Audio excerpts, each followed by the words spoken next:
Okay. Hello, and thank you for tuning into Queendom Living. I am your Queen Coach, LaRussia. This show was created with you in mind. Well, hello, kings and queens. I have my tea. I hope that you have your tea, your coffee, or your favorite beverage as we sit back and chat.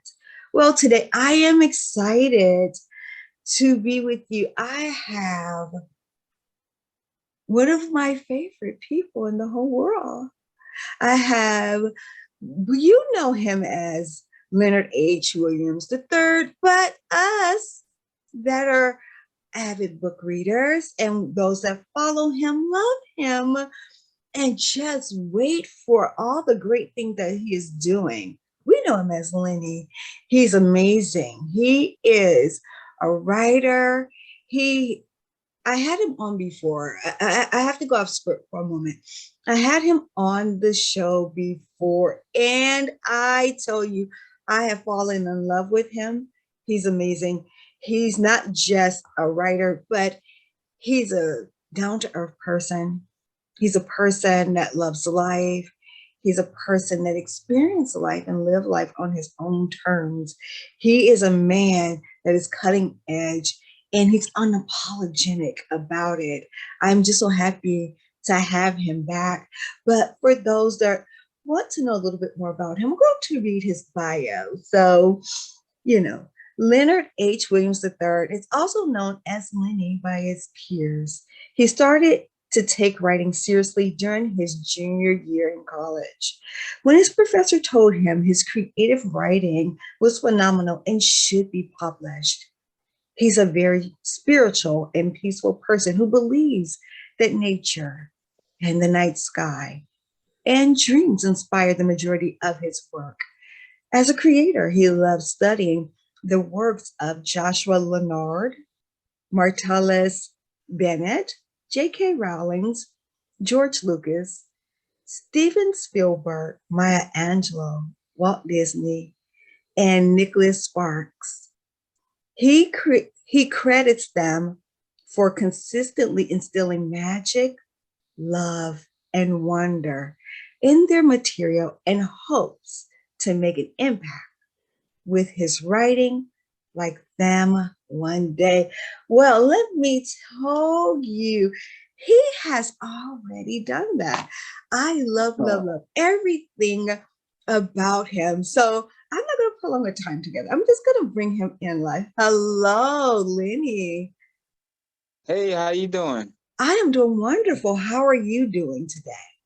I'm doing great. Looking forward to the holidays. You already know I started my holidays with my siblings with the Halloween stuff, but now we're looking forward to Thanksgiving and Christmas. And other than that, I'm just still creating like always. Well, I'm excited because, like, when I first met you on Instagram, I was so excited to have you. And it's been, what, a few years ago?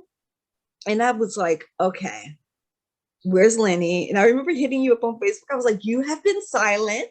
Where are you? And you were telling me that you are creating something else. And we're going to get into that. But before we do, I'm going to open the show. And you know how I open it. I always ask these 5 phenomenal questions so that my audience can get to know you a little bit better. So, Lenny, is it okay for me to ask you these 5 phenomenal questions?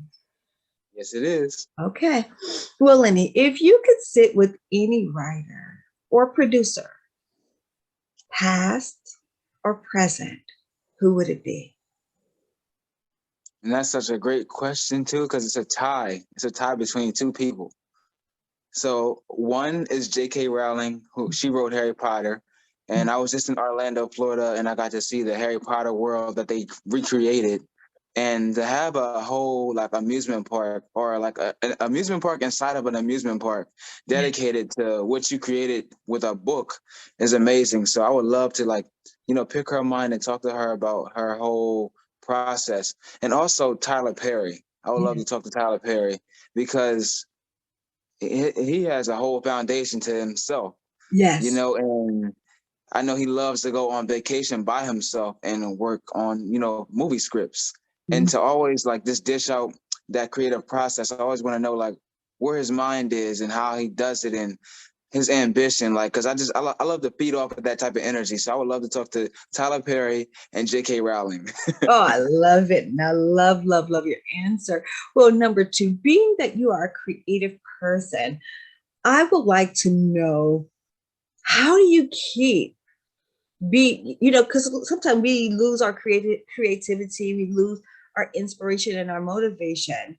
And I know that things vary in what can inspire you, but what inspires you to continue to write your books? What inspires me is when there was a time that I felt like giving up, probably back in like 2016, 2017, when I felt like nobody was paying attention to me. You know, every creator goes through that phase where they feel like there's not enough eyes on them. So like when I went through that phase, I got a lot of help from people that was in the writing industry who pretty much came, you know, like a superhero and saved me, where they were just like, oh, look, they noticed my work. And once they noticed my work, and inspired me to keep going, and they invited me to events. And then I started understanding how to market and how to, like, you know, write better and, you know, put myself out there more, you know. And even you taught me about some things about putting myself out there more. So I started to follow those things. And I realized, like, if I would have stopped in 2016, and I wouldn't even be here when it came to like 5 other stories. I would just have like 1 or 2 stories and I'll be done. And it would just be like, you know, something that came and went. And I'm glad that I kept going. I'm so glad So you kept. that inspired me. Oh my God, I'm so glad you kept going. Oh my God. Okay. Well, for the foodie in me, if we were to go and to get something to eat, what is your go-to? I know what I would say, hey, Lenny, we have to have this. What would be that thing you would say, okay, Russia, you have to try this? What would that be? That's a good one too. I'm like a seafood. I'm on my seafood kick right now, right? So like I would say like shrimp and lobster linguine. You can even throw some crab meat in there too. So Yeah. like shrimp, lobster, and crab linguine all together, and then I'm good to go. I'm good for probably the whole month. I could just eat that. Oh my God. I'm a seafood lover. So you are speaking all my languages right now. I'm just letting you know.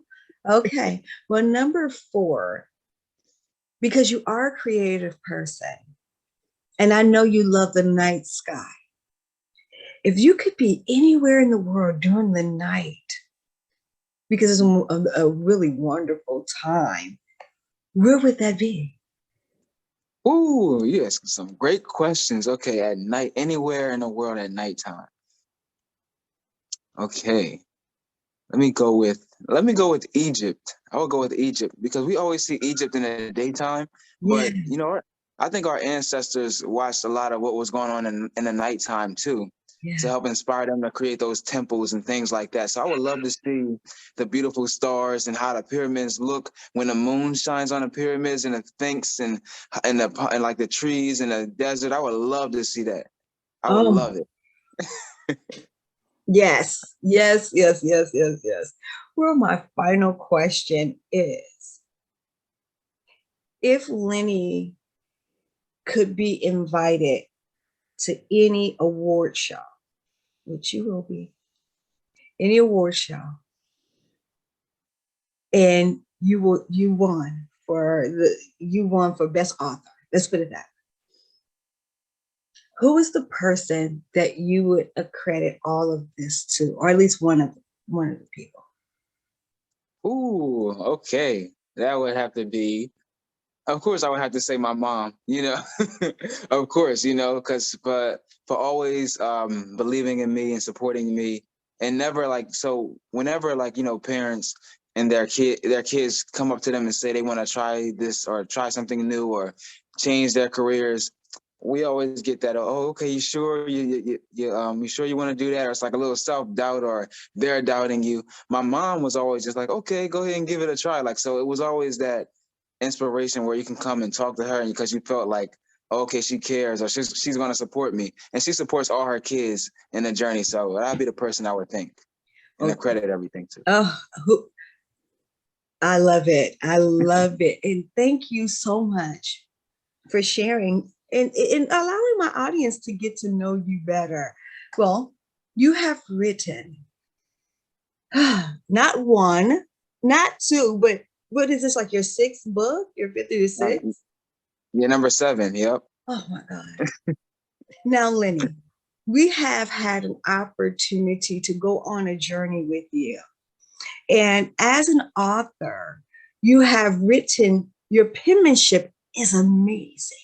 You capture your audience and you make us just, I read the testimonials, I've seen the videos, I have heard what people have said. I've dove into your website and different things, and I'm just like, what? I am inspired by you in how you are consistently putting out products, not just for people, but for people of color. What has been your motivation behind creating a story that is a lot geared towards African Americans? What geared me toward that was just watching fantasy growing up, like Lord of the Rings, Harry Potter, even Game of Thrones in recent years, and all of those fantasy type of spectrums. I'm always wanted to see us in it because they always have like, one black person in those films and stuff like that. And I'm like, okay, whatever floats their boat when it comes to the producers and the casting directors, whatever they want to do. I was like, well, when I create, I'm going to do it my way. Mm-hmm. And I even told you before on the show, like, black women have always inspired me and told me to keep going. So I always put black women on the cover. Black women always have the power in my stories. And of course, I got to have the brothers in there to protect them as well, or to try to protect them and be there, be like, listen, I got your back. Even though you got more power than I do, I still got your back. Because I wanted to like thank black women for like just always supporting me as well when it came to this writing journey. So I said, I always need us in these stories, in these fantasy stories, because we need it. It's a lot of urban novels out there, which is great. It's a lot of sports books and sports movies out there with us in it, which is great. And then we even got our crime shows of us doing, gangster stuff. Okay, cool. But I said we need to do a lot more in fantasy, and that's what I'm into. Well, I'm so grateful. Not only do you do fantasy writing, but you allow women to ascend into a lead role. Mm-hmm. And it's not many that are out there. Yeah, we've had our Wonder Womans and Catwomans and, different things like that. But looking at an African American woman as the lead in a story, you have done awesome, because it shows us that not only can we hold, as an author, you can put us in a position to hold our own, but you love us so much that you would put us there. Mm-hmm. In a time right now where there's a lot of things going on in the world that are against women, you have put us in a position where we are exalted, so to speak. And I thank you for that. Well, thank you so much. You're welcome. I know that in your college years, you started writing, and your professor thought that this is something that you should do ongoing. Now, I know you had a whole different path. And for those that have been listening over the years, you know what his path was, where he thought he was going to go. But now that, looking back, they say hindsight is 2020. We thank your professor for saying that to you, because he helped unlock something in you or help redirect something that was already there to get you to go forward. So the journey of writing, how has that been for you? It's been great. It's almost like therapy for me now, because it's like times where I can't sleep at night because I have an idea. Or I have like, a creative thought and I need to get it out and I need to put it down on pen and paper. And I'm very traditional with my writing first, even though it takes longer. I write down my stories first and then I type them out. But I love the process of it, because I like filling everything out and having a rough draft and crossing things out. And it improves my writing style. And it improves like how I develop characters and how I develop a story. And that's why people like fall in love with the characters, because the writing style over the years, and I've noticed it too, that from the beginning when I started, it's much different now. Like it's way better than how it was in my first book. And obviously, you know, the more you do something, the better you get at it. And it was just like, wow, like it's amazing. I love doing it. I'm never gonna get tired of it. And I think everybody in the world should want to create something or make a book, because I think everybody has a story to tell. So for the person that's listening in and they're saying, you just said everyone should write a book because everyone has a story. So for the person that's saying, no, I don't, what would you tell them? I would tell them, you know, you take walks every day, right? Like you walk to your car to go to work, or you put on your shoes, right? And it's the saying of, what if you were in that person's shoes? So if you're in somebody's shoes, that means they have a story, in my opinion. That's how I correlate it.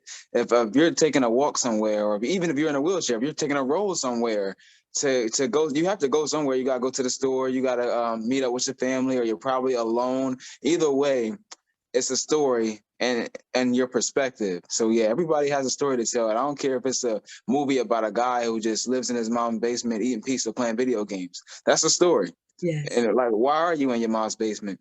Why are you eating pizza every day? Why are you playing video games? What led you to go to that? You know, what led up to that moment? It's a story there. You know? My. Well, listening audience, everyone has a story to tell.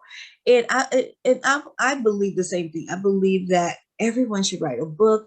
Everyone should tell a story or their story, because it's nothing like expression or expressing oneself in that creative way.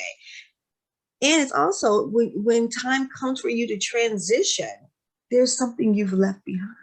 There's a legacy there. So I'm looking at the cover of the Loner. Ooh! And as I'm looking at it, I'm looking at the graphics and all, because it's spot on. This is, I mean, I've seen the cover of your books, and all of them have spoken to me. I'm like, how did he come up with that? Why did he put that there? Why are the colors like that? You know, because I start questioning stuff. What was, before we even get into the actual name and the story behind it, what, when it came to the graphics, what were you thinking? Gotcha. So the first thing I was thinking, like when I emailed my illustrator, I said, hey, you know, I'm working on a book with this witch and a young man in high school. They're both in high school. And I said, you know how we had Sabrina the Teenage Witch? Yes. Yeah.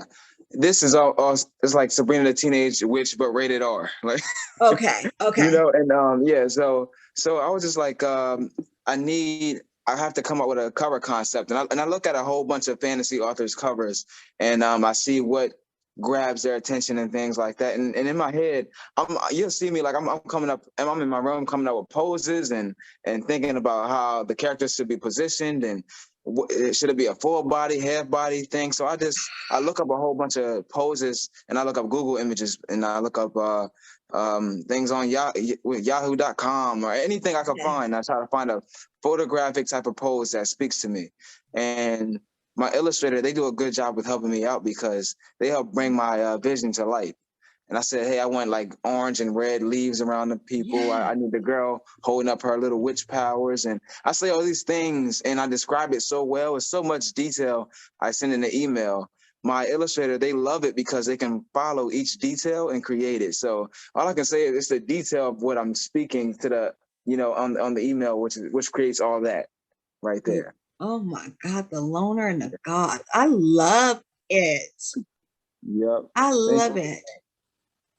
I mean, the detail is amazing. I mean, and I believe that any person, oh, that's beautiful. That's beautiful. Thank you. I believe that people need to, we eat with our eyes, first and foremost. So we see something, it's like, wow, that's beautiful. And then we'll want to read it. We'll want to eat it. We'll want to try. It's like when we go shopping for clothes, we don't go in there and just pick up any old thing. We pick up something that speaks to us. They're like, I can see myself in this. So when I'm looking at it, I'm like, yes, this is amazing. So the Loner The Goth, what is the story about? For those that are listening and saying, okay, she's telling me about it, we see it, all of that, but what is it about? I got you. So I'm gonna read to the audience what's on the back, the little quick summary, and then I'm also gonna give my summary too. So Okay. on the back it says, a fun Halloween night turns into a night of hell when high schoolers Heaven and Evan come across a wicked being that wants to seal their doom. Now, this young woman right here, her name is Heaven Locklear. She's the main character of the story. She is basically from a lineage of witches. So her grandmother is a witch, her mom is a witch, and she's a witch, and they're white witches. So, you got black witches and white witches, which means power, dark magic, white magic. Yes. They practice white magic. And so that means they use their powers to heal and help and save and, do things good for the planet and for the universe. And but at school, because she looks the way she does, she has gray eyes and white hair and, like little white freckles. So people at school don't treat her with respect. They always make fun of her. So she has to stay in a class run by herself with a guidance counselor. Okay. She meets this guy, Evan here, who's also in the same grade. When he comes to the school, he's the first person or the first student that treats her like a human being. And that's how they kind of get connected. And in the story, I'll say this. She's a witch, but she doesn't care about being a witch until she has to save her school, her boyfriend, and her mother. And it's a battle between witches and aliens. I'll say that. Witches and aliens. Yeah. Okay. So you made me think a whole bunch of stuff. I'm just like, okay, because that's very creative. How long did it take you to write this book? Believe it or not, it only took me 3 months. It took me it took me 3 months. Are you serious? And I was just going every day, every single day I was just writing. So what was your process like with the Loner The Goth? Did you, for some people they say I lock myself in a room and I don't come out and I don't talk to anyone, and or there's some people say every day I do 30 minutes of writing, undisturbed. What was your process like? Yeah, so my process was very like unorganized and unorthodox, right? So I think like most human beings are, because I even see what you talking about. Like on YouTube, I see authors say they would write for a certain amount of time every day or do it at this time or that time. For me, it was like if an idea popped up in my head while I was working, let's say during my lunch break, or even going to the bathroom, I have and write it down in my notes. I'll write up an outline or just a sentence. Let's say Heaven said, I hate you or something. I hate you for doing this. In my head, let's say that happened. I'll type that up in my phone and save it. And then same thing with Evan and the mom and the teacher and people like that. So I have certain lines and sentences saved in my phone. And all this is unorganized at the moment. It's all unorganized, but I'm throwing it out there. This is the first couple weeks of it. Same with character descriptions and things like that. Yeah. And once I finished, coming up with the character descriptions and sentences and outlines. All this is unorganized, like I said. Once I did all that, I was able to put it together like a puzzle piece. And that's how my mind works. It's like it's all jumbled up and I have to put it all together. So yeah, and every human being has a different process, and mine is just like that. And I think that's why it happens kind of quickly for me. I love it. And the reason why I love it is because you don't hinder your creative flow. You understand how things come to you and how things work for you. And I'm glad you said that, because on YouTube and different, they say, oh, do it like this, do it like that, do it like this. But everyone's not the same. But and what one person does doesn't work for another. So I'm so glad that you followed your own formula and how to get things done. Now, Heaven and Evan. Now, you came up with these names. Now, I want to know, how did you come up with I want to say the concept of the names and putting the, I mean, because we don't want to we don't want to tell it. We want people to buy the book, and we want them to buy all your books. But I am intrigued because I'm sitting here and I'm looking and I'm going, how did you blow my mind? You're so masterful in how you do this. How did you come up with their names, Lenny? So believe it or not, one of the first notes that I had for the story was a joke that Heaven and Evan teachers. He says a joke in here. He says, "Heaven and Evan, oh wow, your names rhyme." And then Heaven says, "No blank, Dr. Like she cusses. She says, "No shit, Dr. Seuss." That's what she says. And that was the first line. Like, so that's how I came up with their names. Like, I didn't know where this was going. I didn't know what their names were going to be, but in my head, I said it was random. It said Heaven and Evan. Oh snap, that rhymes. There we go. That's their names. That's how it happened. Yeah, that's how it happened. I absolutely love this. I love it because you just allowed the creative flow to just in 3 months. Did it always take you 3 months to write? Because you wrote 7 books. Was it always 3 months, or does it fluctuate? Was the first book longer to come up with versus The Loner and the Goth? Oh yeah, it definitely fluctuates. Like my first book was a children's book, and that took about a year because you're working with the illustrator the entire time to make sure that the illustrations match the paragraph or the sentence structure of the actions that the characters are doing. And so that took a year. And but even when I worked on my first like novel or chapter book like Asha, that also took a year because the process was different when it came to me putting my puzzle piece together. It was a lot of things I didn't like. It was a lot of things I took out. And I'm even working on a book now that's been taking me about 2 years to complete because I want to pitch it to an agent and to a mainstream publisher.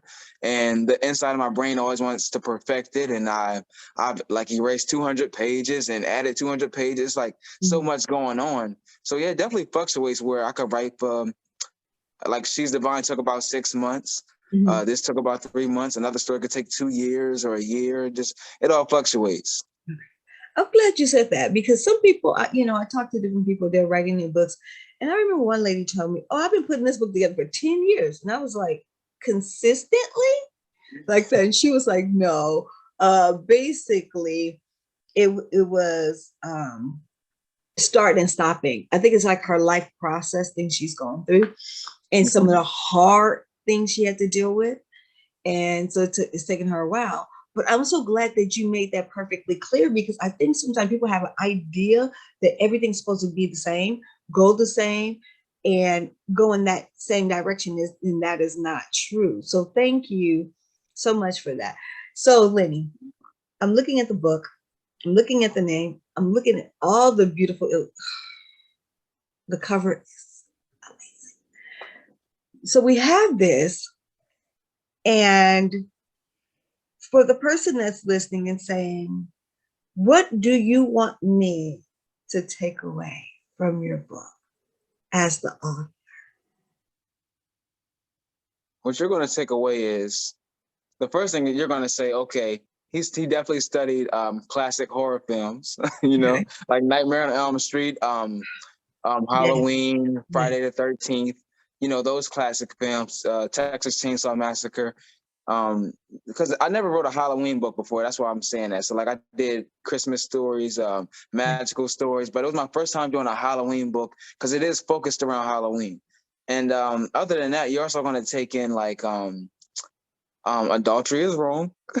You're gonna take that in and like, oh snap, like one person's actions led to a whole catastrophic event that deals with them having a universal battle, all because of a father's infidelity. And that's on my website. Yeah. So because of a father's infidelity, it leads to a whole battle with witches and aliens. So that yeah. So you're going. I want them to take away. Yeah, take that away. There we go. Take that right there. Put a pin in that right there. because I'm like I said, I'm sitting here and I'm almost speechless because I'm looking at everything. And I've had a chance to see you and to experience different things. And I loved Asha. Oh my God. Thank It you. was like, how much better or more can he do? And then here you come with this. And I can only imagine as you continue to write, as you continue to grow and go through life and, ups and downs and adversities, the more you will have to say, and things will get better and better because I know that your grandpa passed. Yeah. And was this around the time you were writing your book, or? Let me see. Was it around? No, nope, nope. It wasn't. It wasn't because I couldn't even create during that time. I was at a halt. I was at a halt, so I wasn't even doing anything. Mm, and being your name is Leonard, you're the third, so obviously he was the first. Let's calculate. He's the first. And I kind of just want to go here for a moment, if it's okay with you, because I don't, Oh yeah, that's fine. we're talking about legacy and succession and all of that. Losing the progenitor, the one that started it all. How are you able to go through that? Because men don't talk about depression and grief and all of these different things. And as a creative being, as a person that writes for a living, to help people to tap into their imagination and to create, you went through something that halted you and stopped you from being able to, to really put out and to say what you need to say. First of all, I'm sorry for the loss of your grandfather. Oh, thank you. How have you been able to deal with that? At first, it was hard. Like I had, of course, like you made a good point. Like a lot of men, we don't deal with our emotions. We hide. We suppress them, and that turns into like an anger or some type of rage later on, and we take it out on other people in the wrong way. Yeah. So I had to figure out how, I was gonna let my emotions out. So I had to actually man up, meaning manning up and letting my emotions out. You feel me? So I had homeboys call me. So this was good. A lot of other Black men that I worked with when it came to the writing field and who I played football with and stuff like that, they called me. And guess what? We was crying on the phone together. But as Black men, that's needed. We were crying, and I was like bawling and telling them how I felt. And it was amazing because the sadness and the crying was needed.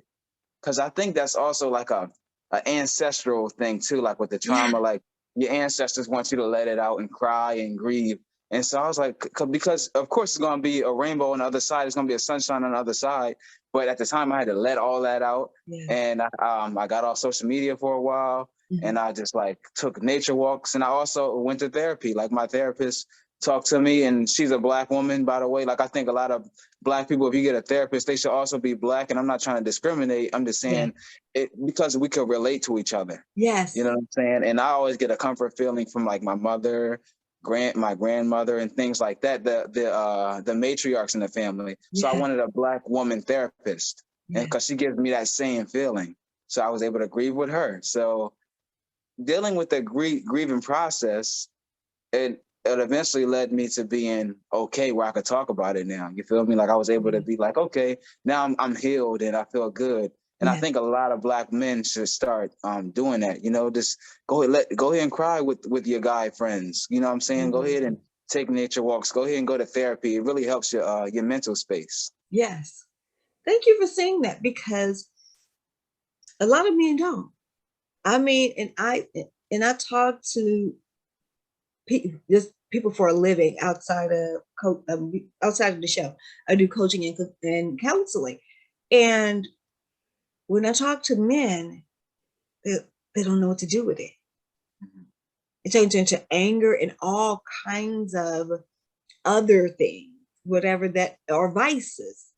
And so it's like, how do I deal with that? Do I deal with it? I'm a man. I'm taught not to cry. I'm supposed to be Yep. tough. And and being a woman that's raised by men, predominantly men, I had 6 uncles. I was taught the same thing. You don't cry. That's a Oh sign of wow. weakness. Yeah. My uncles drilled. I had one uncle who literally drilled that in me. No matter what happens in life, you don't cry. Mhm. You don't let Wow. them see you. You don't give them that satisfaction. And I found myself having to go to therapy because I had repressed anger, you Mhm. know? And I was like, where did that come from? And that came back from being taught by my uncles and some other stuff. So I'm so glad that you did your work, not comparing the two, but I'm so glad that you did your work. And how are you able to, now that your grandpa's passed, and it's you and your father, the junior and the third, Mhm. what are you doing to keep your grandpa's legacy alive outside of the name, just having his name?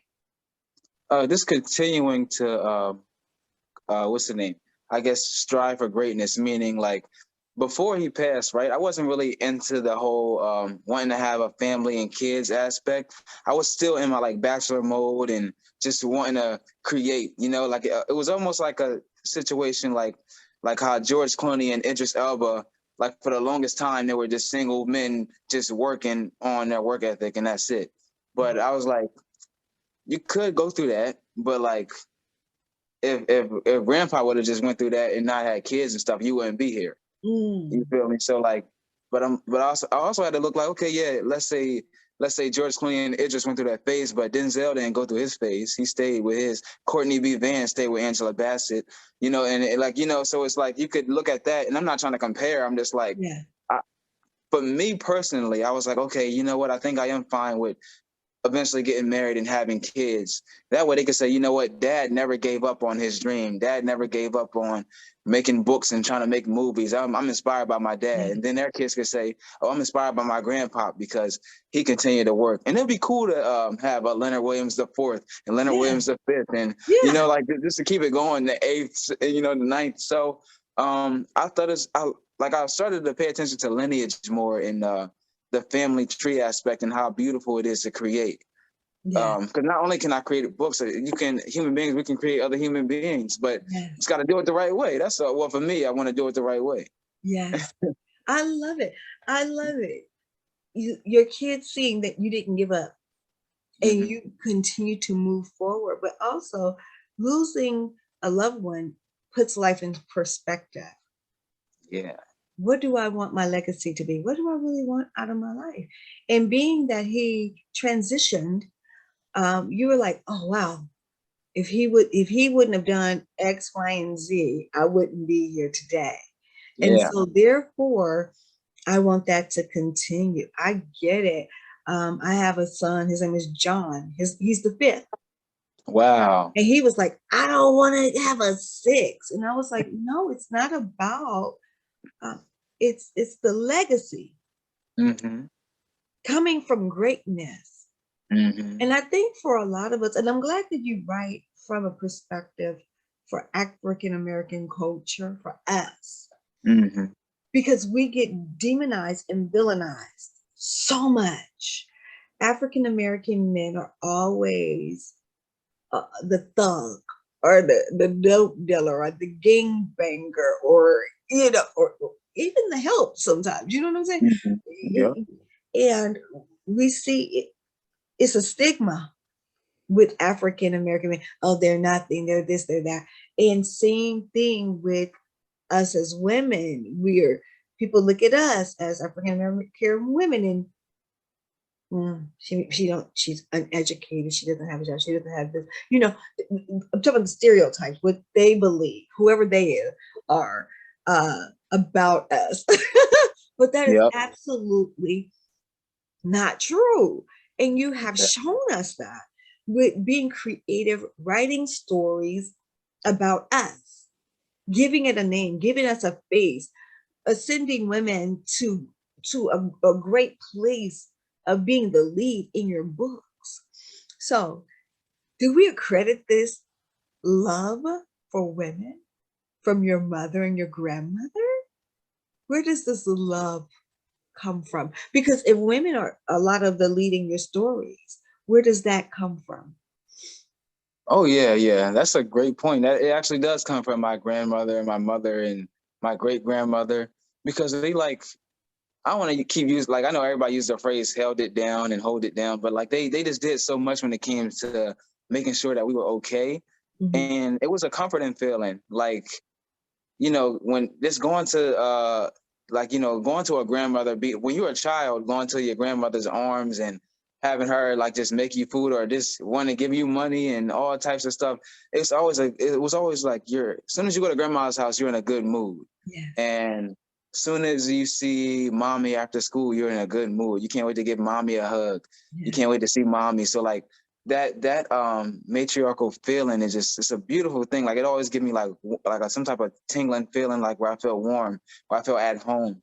So like that's why I always like treated women with respect and never understood the whole like doing women dirty. It just Yeah. because I was like because so much love, like it's so simple. Like if you provide, even if you just provide a human being with love, they most likely are going to give you love back Yeah. throughout that period of time. You feel me? So I feel like with my mom, my grandmother, and great grandmother always provided me with love. I never hated them. And you know, I told you before, I used to work at a juvenile facility. Yes. A lot of those boys hated their mothers, and I couldn't understand it, but it was how they grew up. Yeah. It was their situation, and it was the first time I encountered a young man, 16, 17, saying that he hated his mom, and I couldn't fathom that at all. Yeah, it was Mm. just hard for me to understand, but me loving my mom and grandmothers, it just I think it did. You're right. It did spark this. It did spark the way I write. Yeah. Being, because I have had a chance to get to know you, oh my God, over the years. Let's put it Yeah, that way. yeah, And I had a chance to, know the things that you've done, you know, even leading up to creating your book. And even when you lived, I met you when I think you were transitioning from California back home. I'm not, yeah. Oh yes, no, I was going to California first. That was yeah. one of the first interviews, and then the second time we talked, I was leaving California. I'm still mad. I'm still mad because I didn't know the whole time you were in California. Yeah. I did. I'm still mad because I'm like, he was where I was working at. You were there, not Mm-hmm. far. And I'm like, how many times we could have went and had lunch? Mm-hmm. But that's okay. It's just Yeah, it's because just a, we're gonna meet up again. We're gonna meet up soon. we shall. But I'm so grateful that in your transition you had a chance to see how the journey for other people are, far as young men being mad at their mothers and angry and all of that. And I'm so glad that you have allowed your creativity to come, I won't say full circle, because we know it is so much more that you are working on and so much more that you're going to create. And I almost blurted something out my mouth. I can't wait to see everything come into fruition. So, Lenny, you have the Loner and the Goth. What's new? What's on the horizon? What's coming up next is going to be a comedy screenplay, but it's going to be out in a book format. But I like to dive into things that I haven't done before. So like this is my first Halloween book. I'm about to work on a comedy that's dedicated to Richard Pryor and Eddie Murphy. And because I love watching their movies all the time. Like Richard Pryor and Eddie Murphy I laugh so hard I'm in tears, you know. You have me already. Let me be quiet now. Go ahead. Yeah. So it's gonna be fun. It's gonna be like one of the first times I like with a story. So like a lot of I guess you could say profanity, because I'm following the Richard Pryor and Eddie Murphy path on when it comes to writing this comedy, and it's gonna be a lot of profanity that people probably aren't used to when it comes to my writing. But it's just that lane. It's just that genre. I wanted to do it one time to see what it's like, and then I'm also looking forward to pitching a story probably by January to a mainstream publisher and to an agent, and I'm just, I'm praying to God for like for the best outcome, for the best outcome. Yes.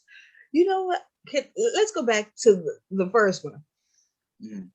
Be a creative person. And I want people to get this. I want my listening audience to really understand this, that when you go into these lanes, you got to tap into who these people really are. And you can't just use language that you deem is appropriate. You got to say it as if they said it. Just like when you look at the Loner the Goth, you had to say it the way she would say it. You had to visualize, how would she say it? How would she move her hands? What would she have on? How would her hair look like? What kind of makeup would she wear? All of those things you had to see it before you could present it, you understand, or write it. So I'm so grateful that you're going into a different lane and you're allowing yourself not to be held into a box. Yes. Yes, that you are indeed. You're so right. challenging yourself to do something. Keep on challenging yourself. I love it. I love the fact that you're doing something different, because I think sometimes we can stay in one place and in one lane and we become stagnant. It's like a plateau, and you refuse to allow that to be, and you're continuing to ascend. So I'm so grateful, and I can't wait to hear how it all turns out. Can't wait to see it. I can't wait to hear about I'm going to believe God with you for the best outcome for everything, because you talk about Tyler Perry and his production and his team. I could see you with your own. I know that's right. I know that's right. I could see you with your own, because you're such an innovative person, and you're changing lives with your stories. And I'm so grateful for that. But before we transition, is there anything you would like for us to know? Because I know we have to get all of your information on how they can buy your books, how they can have you for speaking engagements, radio interviews, any type of press. I want you to book him. That's why I said it, because I want you to book him, because and I'm not his PR person or his management team. I'm just saying this because I know him. And what I mean by I know him, he's a good-hearted person. So he's the kind of person you want to come to your events. You want him, you want to interview him, you want to connect with him, because he is doing something that's phenomenal. And you want your kids and your schools and your hospitals and all of the places where children and teens and preteens are at, you want those books on your shelf. Mm-hmm. These are the books right here. So Lenny, share with us how can we purchase your books, and then whatever you would like for us to know in closing. All right. So you guys, so on YouTube, I'm gonna name all the platforms. Yes. On YouTube, you guys can follow me at Lenny TV. That's LENNY and then TV. So I'm glad that when you type that in and look for the channel, I'm the first face that pops up. So that's cool. People are saying that now, so I like that. And you can follow me there. You can also go to my website, Lenny'sImagination.com, and that has everything. That has all my books, and it got all the purchase links on there that leads you to Amazon. It also has my book reviews on there that a lot of people said, how they felt about my stories, and I have a lot of children's books on there and teen books. I have a bunch of books on there. So I hope you guys love that. And you can also email me. I have a bunch of emails as well, but you can email me at sugarraylenny@gmail.com. And that's where I pretty much, respond to everybody about going to speaking engagements, and we could talk about talking at your high school, or we could talk about your elementary school, because I made sure I covered bases where I made books for little kids, I made books for teens, I made books for adults. Like, I try to cover all the bases there. And I guess on Instagram, you can follow me at Sugar Ray Lenny as well. Oh my God. Thank you so much. And for those that are intrigued, I want you to go now. I don't want you to prolong it. I want you to go to YouTube. I want you to go to his website. I want you to follow him on his social media platforms. And if you have an event coming up, I want you to hire him. I did say hire. I want you to bring him in. The man has to eat too. You know, I want you to bring him in because he's doing something and he speaks into the lives of our youth. And we want someone that is, can I just let it all hang out? Someone with good character, good morals, good foundation, that loves people, that creates a beauty. I mean, it's like he sprinkles magic and fairy dust on stuff and it just turns into something great. We want him to be, you want to read his books. So I want to say to Lindy, I thank you so much for being a guest on Queendom Living. You know that I love you. And I am looking forward to all the great things that shall come forth out of this. You are amazing. Oh, thank you. You know I love you too. I love coming on. This is my favorite. I love coming on all your shows. So like it's always great energy. And me and you, we could talk forever. And that's what I love about it because it's authentic. You know, it's authentic love. Yes, it is. I genuinely love you. You have a special place in my heart.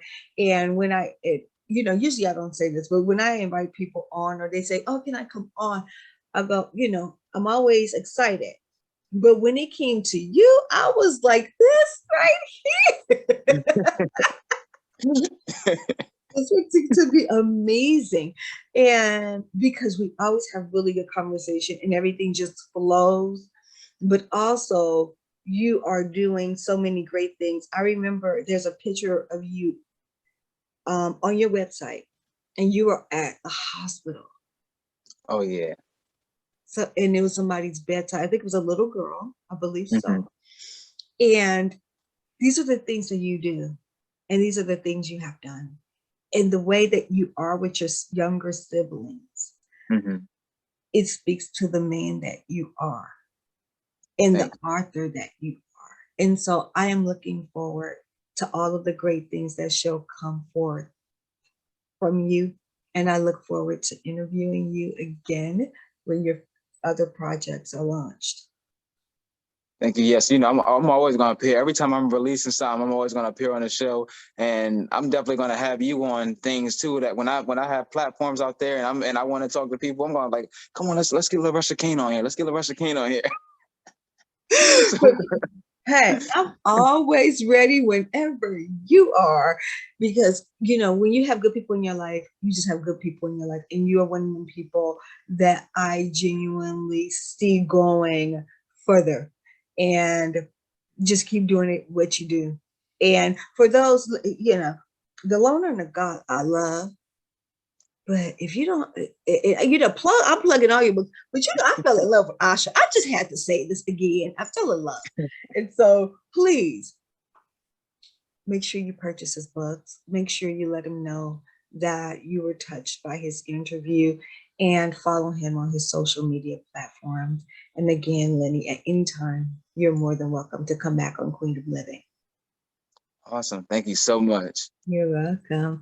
And for the listening audience, thank you for tuning in. We are so excited to have you.